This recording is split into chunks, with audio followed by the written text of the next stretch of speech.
Ladies and gentlemen, welcome to State of the Gaming Industry. This is episode 11. We did take off a couple weeks, just kind of readjust everything, school starting again, everything like that, again, sleep schedules and all that back to where they need to be. But the news was kind of slow, I'm not gonna lie, the last couple weeks, but this week and a little bit of last week it has definitely picked up. So we're going to get into a few different topics tonight. We're going to talk about the Plucky Squire reviews, PlayStation's 30th anniversary, and some people looking like Deion Sanders out there backpedaling on the PlayStation 5 Pro.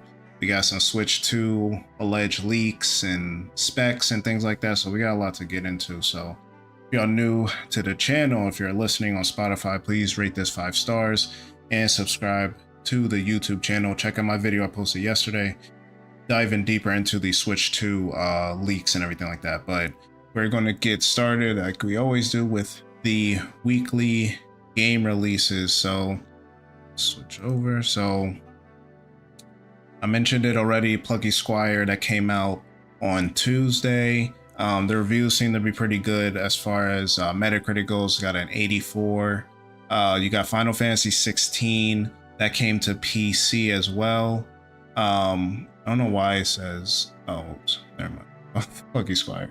You got God of War Ragnarok coming on PC today. So people that have, been waiting for these games that are on PlayStation, able to get it. God of War Ragnarok, you see the windows getting smaller and smaller for these games that were only PlayStation exclusives before. You had, some games taking 4 or 5 years with, Horizon and Ghost of Tsushima and things like that. But you got Final Fantasy 16 within a year it's out, and then you got God of War Ragnarok within 2 years it's out. Actually shorter than 2 years, like 22 months. So you got that.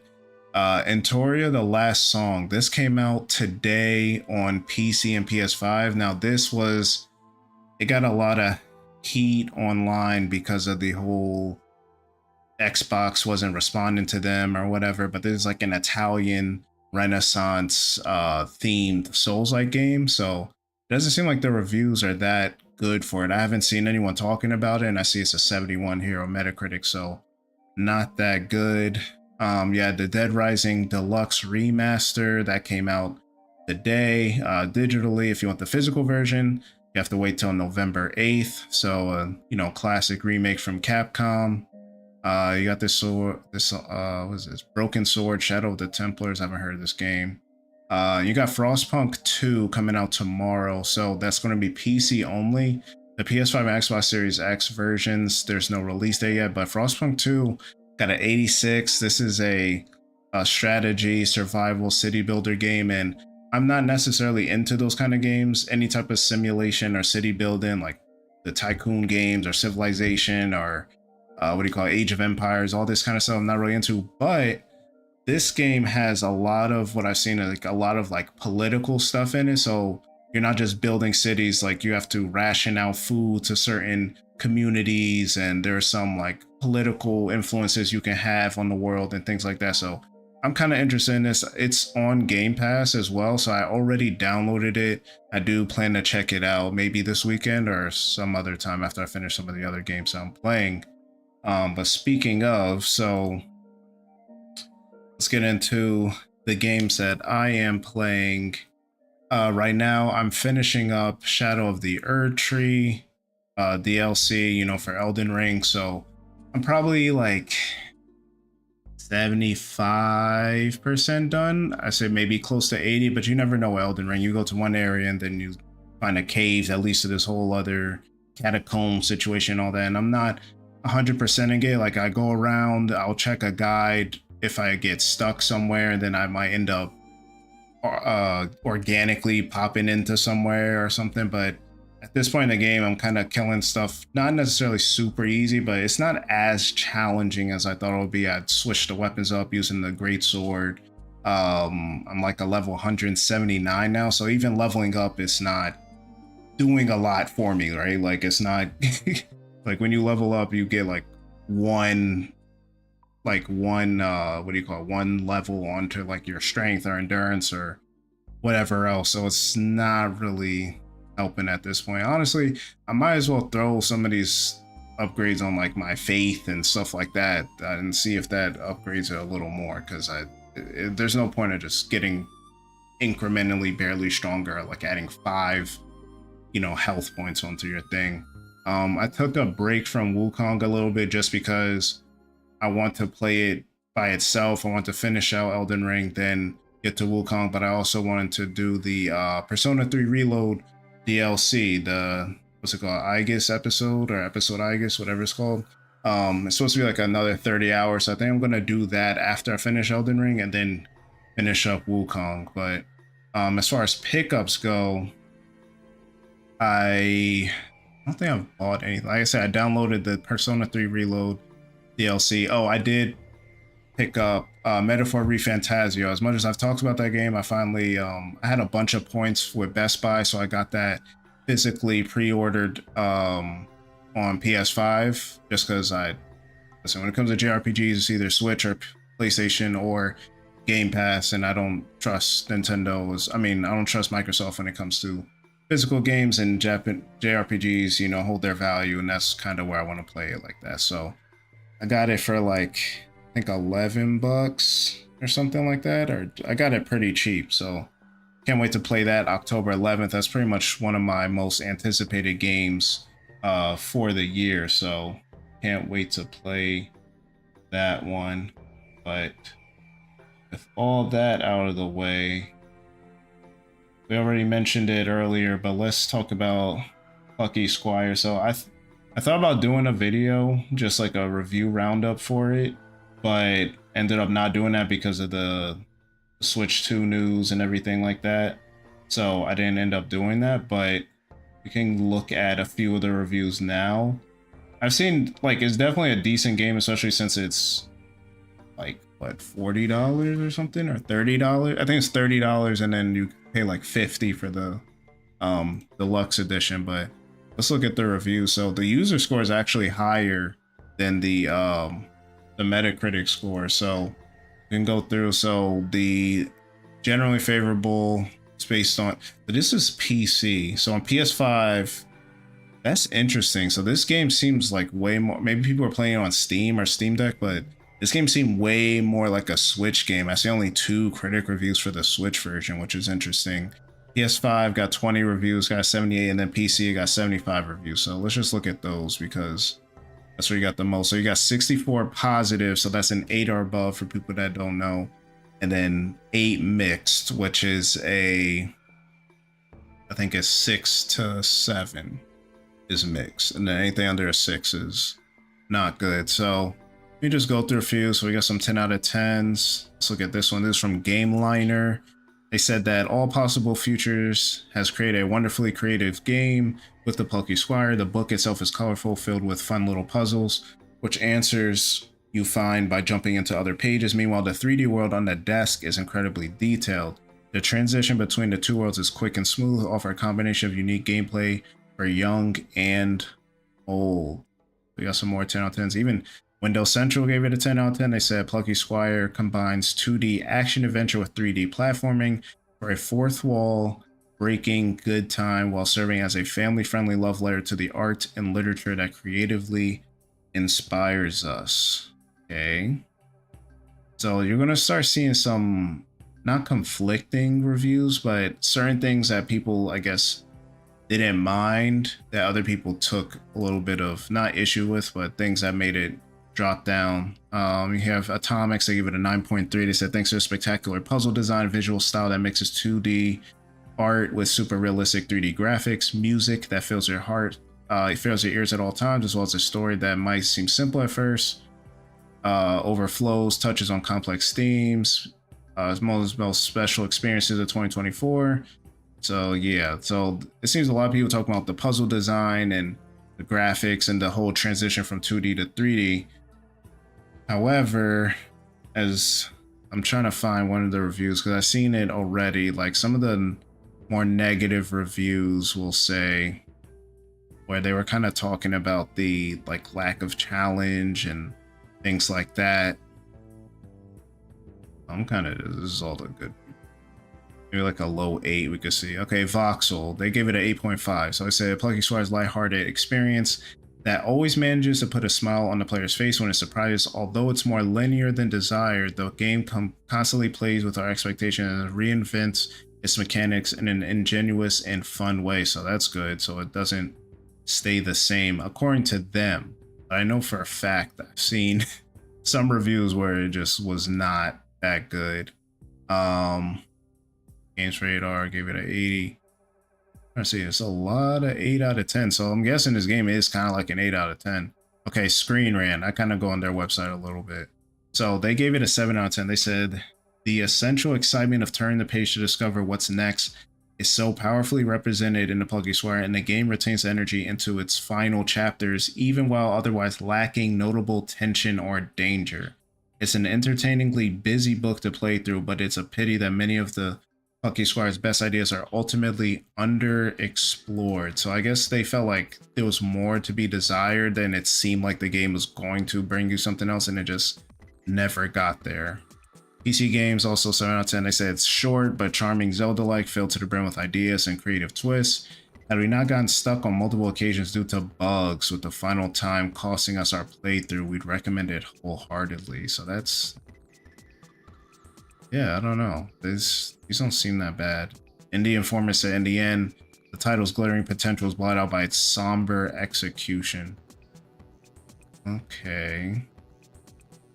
I think it was Polygon. Okay, so yes, Polygon. So they didn't give a final review, but they said, or a final score rather, but they said that it can't compete on either count. It's a fantastic concept, but lackluster design that neither surprises players nor meaningfully empowers them. It's a classic example of a game that must have made for a thrilling half-hour demo at the pitching stage, but that never quite found itself in production. Yikes. For all its borderline smug jollity, and borderline twee sense of wonder, and for all the careful craft and evident effort that went into its making, it lacks inspiration in itself and engenders none in the player. The light bulb is there, but it never pops on. Okay, so, but yeah, I mean, but there's definitely way more, like, as you see as I'm going through, like, there's way more 8 out of 10s than anything. So like, again, I think the game is probably good, it's decent, it's worth the money, I'm sure, but for some reason some people are just feeling like it's not, like it was getting there, but it just didn't completely get there. But speaking of games not that transition I was about to do was about to be terrible. Never mind, I'm not even gonna attempt that. What I was going to say is, I was talking about this game not having reviews on Switch, so let's shift over to Nintendo and them suing the creators of Power World with Pocketpair. They, not only are they suing them, they sued, they actually sued someone else before that. That's the crazy part. So this is the statement from Power World, their direct statement on their Twitter account, and it's the same one on their website if you go on their website. So they said, yesterday a lawsuit was filed against our company for patent infringement. So that's important because people were thinking it's copyright. It's not copyright infringement, it's patent infringement. Now, it says that we've received notice of the lawsuit and will begin appropriate legal proceedings and investigations into the claims of patent infringement. At this moment, we are unaware of the specific patents we are accused of infringing upon, and we have not been notified of such details. Pocketpair is a small indie company based in Tokyo. Our goal as a company is always to create fun games. We'll continue to pursue the goal, blah, blah, blah. Millions of people love our games, fans. It's truly unfortunate. We'll be forced to allocate significant time to matters unrelated to game development during this lawsuit. However, we'll do our utmost for our fans, blah, blah, blah. We apologize to the fans, blah, blah, blah. So you can see in this statement, they're trying to obviously gain the favor of the public, which they have already, just because people do not like how Nintendo handles things like this, specifically the Pokemon company, and how lackluster their games have been. Excuse me. You know, they're using words like, hey, we're a small indie company, we're in Japan, we, you know, this is taking time out of, you know, where we could be focusing on making the game better, things like that. And, you know, that sucks. I mean, they don't even know what they're necessarily being sued for, as it says. Like, they don't know what the patent infringements were. But if we go over to, I think it was Game Rant.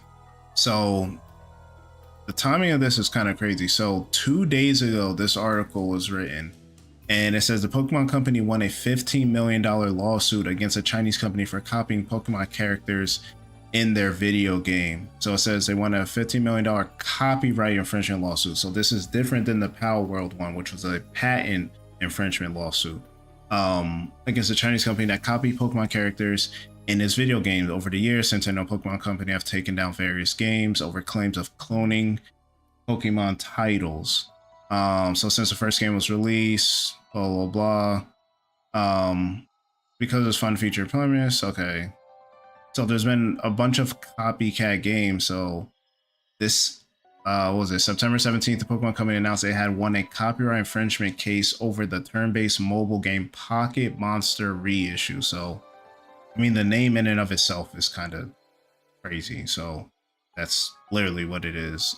Featured several Pokemon characters, including Ash Ketchum, Pikachu, Charmeleon, Jigglypuff, Oshawott, and Odyssey. That's where they messed up at. They literally, it's called Pocket Monster, which is literally what Pokemon is short for. And they literally put actual characters in it, which is insane. So Nintendo won that lawsuit easily. But I mean, IGN did this, and people are saying like the whole the pals versus the Pokemon and who they're inspired by. This is 38 pictures, and you can see the left one is whatever, the pal, and then the right one is Luxray. This is 2 Pikachus. This is Vulpix mixed with a Charmander. This is obviously Piplup. This is Snorlax with the teeth inverted, but it's a cow instead of a whatever Snorlax is. This is a Meowth, like Empoleon. It got the same crown. Zebstrika, like Decidueye, like all these. It's this one is crazy. This Natu or Zatu, I forget which one it is. Oh, Zatu, it says right here.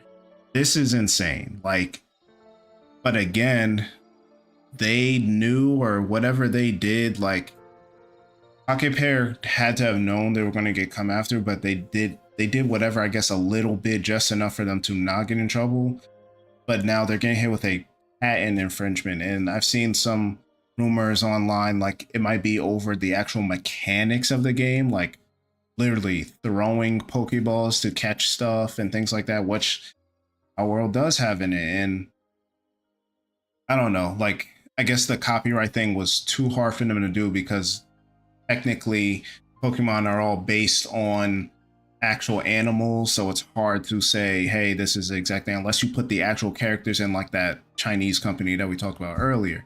But as far as mechanics go, I don't know. I personally, I know Power was a big success. I downloaded it, I tried it, wasn't for me. All the, you know, the building and then the run here and then get this tool, and then like it was doing too much for me personally. Now, a lot of people have been saying, like, the discussion right now online is a lot of people champion Power World because, especially right after, this is, you know, a little bit over, say 14 months removed from Scarlet and Violet, which a lot of people were so excited for, because, you know, Sword and Shield was the first Switch mainline Pokemon games, but these were supposed to be like the refined version of that. It was broken, the game's gotten stale, all this kind of stuff, and people were like, oh, Power World's doing something different. It was a huge success, and it's given some type of competition, because there's no monster catching game or genre. Like, there's nothing in there outside of Pokemon. Like, Pokemon has a monopoly on the genre, and with them being able to kind of go after all these companies, it's you know, it makes it even less competition. Now they're taking money out of their pockets and things like that. And, you know, for me, like on the business side, if you're able to, if you feel like someone's infringing on your stuff and you want to get the money, go ahead. but at the same time, it's like, it's kind of like they couldn't get them directly, so they did a loophole. It's the same like the Al Capone, John Gotti situation where like you can't get them directly, so you're going to get them on like tax evasion and all this other stuff and add up a bunch of little petty stuff until you get to 40 years to throw them in jail or something like that. So, I mean, good luck to them. They definitely have the people on their side, but I mean, that means little to nothing when it comes to this legal system. I mean, who even knew Nintendo was suing that Chinese company for how much they were suing them for? Like, who? I didn't know. I don't think anyone knew until they kind of came out and said it today. So it is what it is. I mean, good luck to them. I don't know how this affects Microsoft because I don't know if they funded the game, but they had like a deal where it was only on like PC or the Xbox store as well as Game Pass. So I don't know. I'll be interested to see what happens with that, how much they're going to sue them for, because they're looking for damages and everything like that. So I don't know if that means they got to take the game down. Who knows? Or they got to pay a percentage. We'll just have to see. But speaking of Nintendo and copyright infringement, we got some leaks for what seems to be the Nintendo Switch 2. And this is from VGC. Like I said, I did a full video on this already, kind of diving deep into it, so not going to go too in detail in here, but basically we got some leaked specs as well as some images or what looks like a computer like mock-up of what the Switch 2 will look like. And it kind of looks like what people have thought it was going to look like. You know, just look like a more refined, sleeker version of the original. So some of the specs as it has here, it says it should have 12 gigs of RAM compared to 4 in the original Switch. HDMI 2.1, which is important because we know we use that for 4K with the Xbox Series and the PS5. 256 gigs of internal storage and things like that. So we could look at some of the pictures here. Sorry for the audio listeners, but pretty much this looks kind of like a computer. So I don't know if anybody like follows like sneaker leaks and things like that, but sometimes when you get like a mock-up or some people have seen the actual product, they'll do stuff like this, or like they'll build like a 3D print or do like a fake or whatever version of what the product will actually look like, but it's not the actual product. So but just looking at it, like it looks the same as the Switch pretty much. You have like an extra button on the left side that looks like the capture button. We see that the Joy-Cons have no rails in them, which people have said these new Joy-Cons will be magnetic. This looks to be the release button for it. The other weird thing was this is like the raw picture of it. So you see like the casing. Unfortunately, there doesn't look to be a D-pad like we were hoping for. I feel like that would be the one thing that would set it off. You got the kickstand in the back similar to the OLED. Pretty much similar top version. The only difference is there are 2 USB-C ports for some reason. I don't know why or what that will be used for, but we do know that. And then this is like a picture comparing it to the original Switch. So I think the original Switch is a 6 or 6.5 inch screen, and then the OLED's like 7. And then this new Switch 2 is supposed to be 8-inch screen. So it's definitely a lot bigger, more powerful. And yeah, I mean, again, we got to take this all with a grain of salt. There's rumors that we might get like a Nintendo Direct before they said before the 26th, which is what is that? That's next Friday or next Thursday. So we might get it Monday or Tuesday, and then the system will get revealed, and then it'll be out in March, which I mean, it should be getting revealed anytime now because they said I can't, like, we're expecting it to come out in the spring, just like the original Switch did, but they said they were going to announce it before fiscal year 2025 was over, meaning they could announce it before March and then it comes out in the fall or something like that.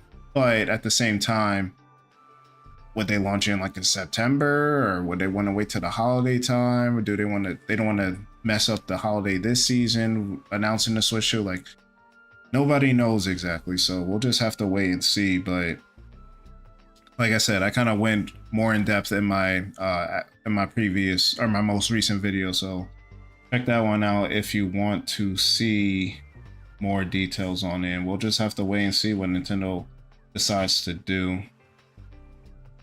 Let's shift over to the hot news of today, which was Sony. So Sony decided to this is crazy, and I'm going to do a video for Sunday on this, but this whole month they just been back like up and down roller coaster. But PS5 Pro got announced and everybody was up in arms about it being, you know, $700 and not having a disk drive and all this other stuff.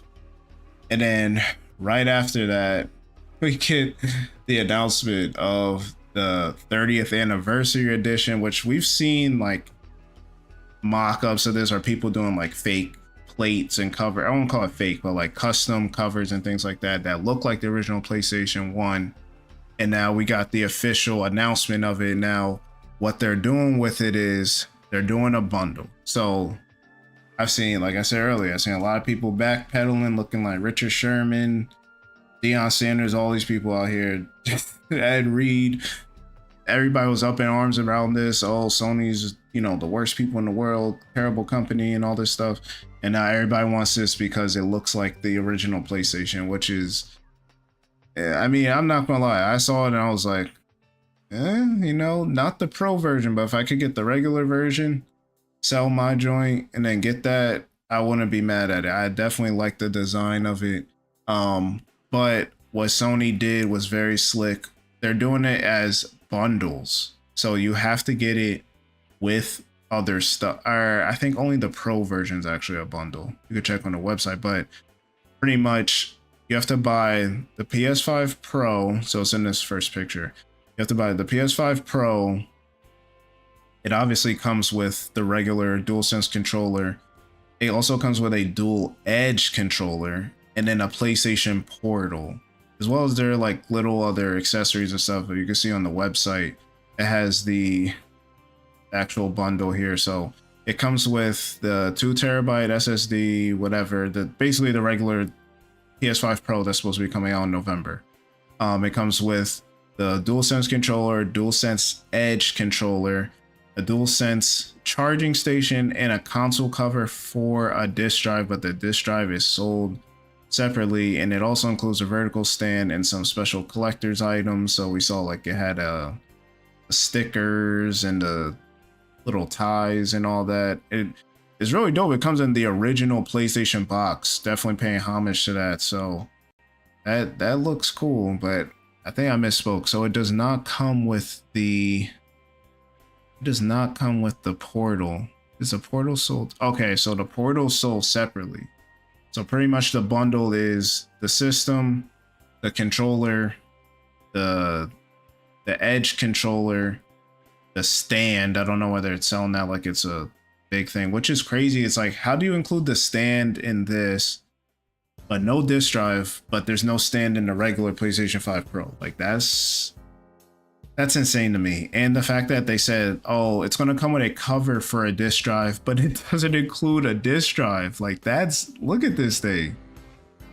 Like that's kind of sad, bro.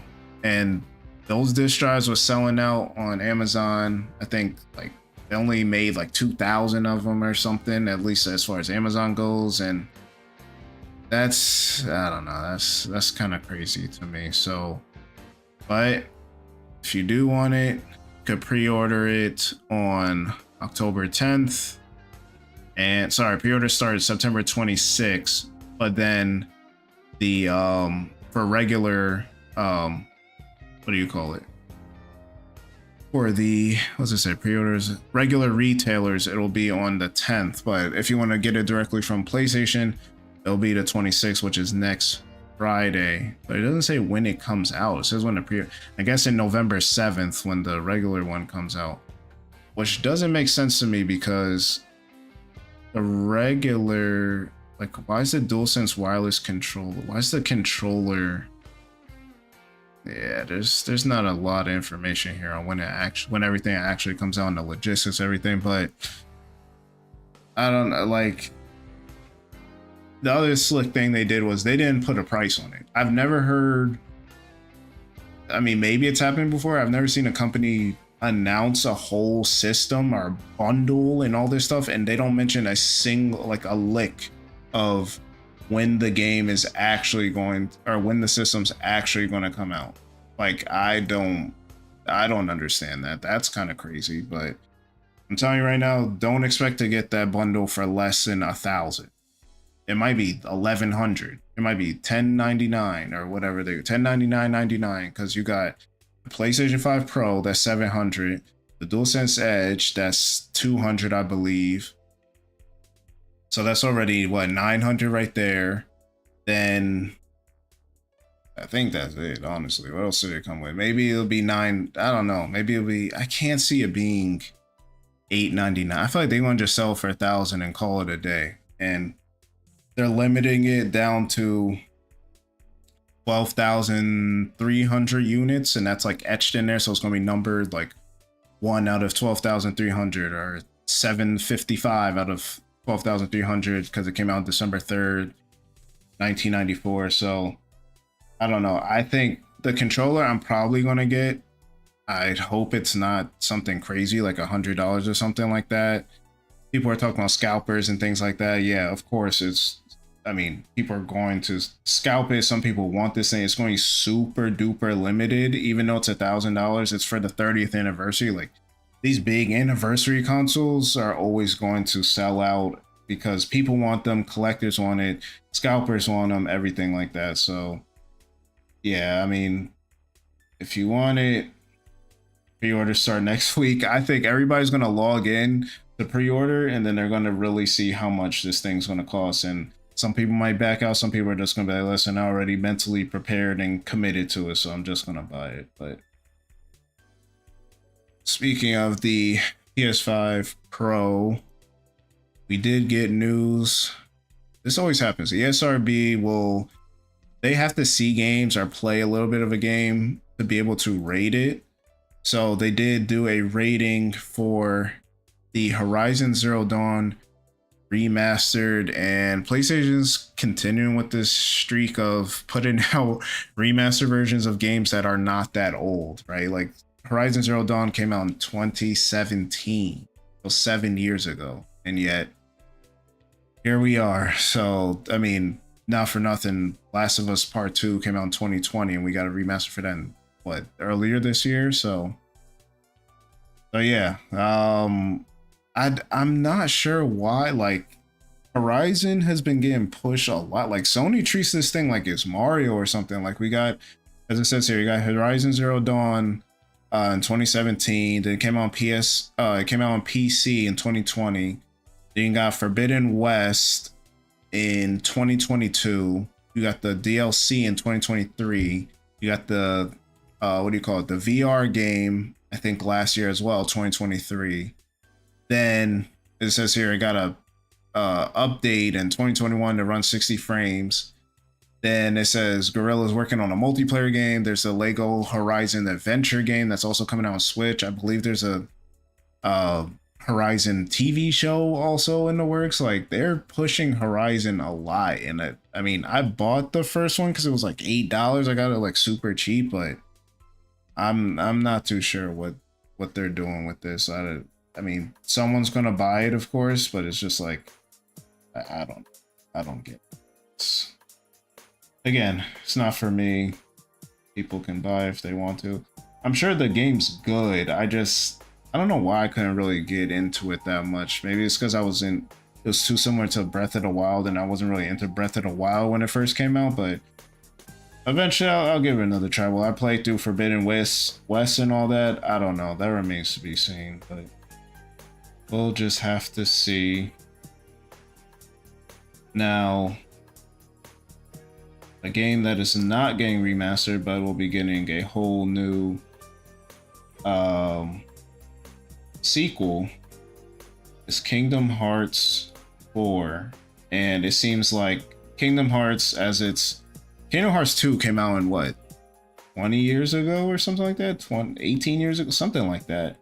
Like, I know they just recently celebrated a anniversary, but yeah, 22 years and 18 games. Kingdom Hearts 4 will move the story towards its end. So this is from IGN. It says, after 22 years and a whopping 18 games, Kingdom Hearts 4 will finally move the franchise's story towards its conclusion. Speaking to Young Jump and translated by Automaton, co-director, co-writer, and lead artist on Kingdom Hearts 4, Tetsuya Nomura, said the game works as a jumping on point for new players following the events of Kingdom Hearts 3, but will also shift the overall series narrative towards its end. So sounds like they might either do I don't know, second trilogy maybe, or maybe they'll just do 4, maybe some DLC in 5 and just be done with it there. Yeah, I could see that, like the logo having just the V and it being done. But it says Kingdom Hearts was co-created by Nomura alongside Shinji Hashimoto in 2002. And though he didn't have very intricate detail planned out at the time, Nomura said he had a general idea of the series' story and themes from the beginning. He was also thinking about the story of Kingdom Hearts 4 and beyond while working on Kingdom Hearts 3. So this trailer and the images and things like that, I believe this trailer came out in like 2018 or something like that. Like, this trailer came out a while ago. And originally, I believe the game was in Unreal Engine 4, but it's now going to be put in Unreal Engine 5. So yeah, as it says here, the trailer showed flashy gameplay with protagonist Sora, but Square Enix said this was from an Unreal Engine 4 demo, and the actual game will be made in Unreal Engine 5. So only time will tell when Square Enix shares more about Kingdom Hearts 4, but fans will continue to wait patiently. In the meantime, its reveal trailer has already been analyzed completely, and some even think there's evidence of a Star Wars section. So people that love Kingdom Hearts, again, it's just a series that I'd never really got into. Of course, I think it was only on PlayStation at first, but they've recently released some of the other games. I know 3 is on the Xbox for sure. I'm almost positive I've seen the other. There's been like a bunch of collections and things like that, but it's just not, again, it's just not a series that's like moved me or something I've wanted to really, I've kind of wanted to try it out, but I just recently got into Final Fantasy too, and I'm not even big into Disney like that anymore. So Kingdom Hearts, it might, you know, not make it to where I want it to be. Let's get to the last topic. Speaking of Unreal Engine 4 games, we got Lies of P, which was, I think, number 4 in my games. Oh, I just closed out of everything. Why'd I do that? Hold on. Literally had the tweet too. Dang.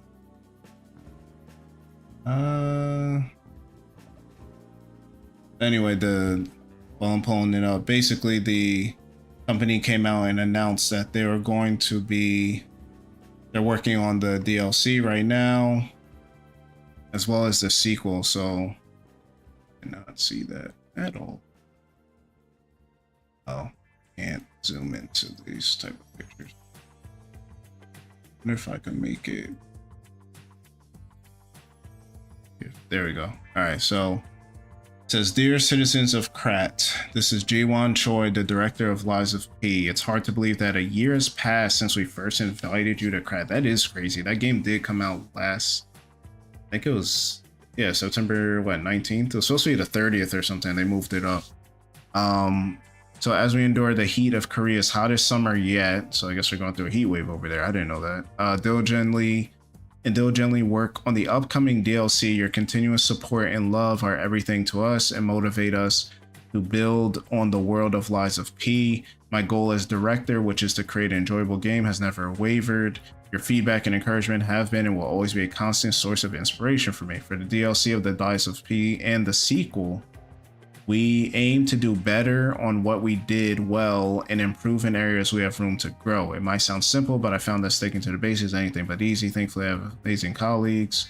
It's funny how time seems to crawl when I'm waiting for anticipated games as a gamer, but it flies so fast when I'm working on one. Bridging this gap is perhaps where I must strive the most. We will get back to work for now. When we return, we hope to turn your anticipation into delight. Thank you so much for being part of this journey with us.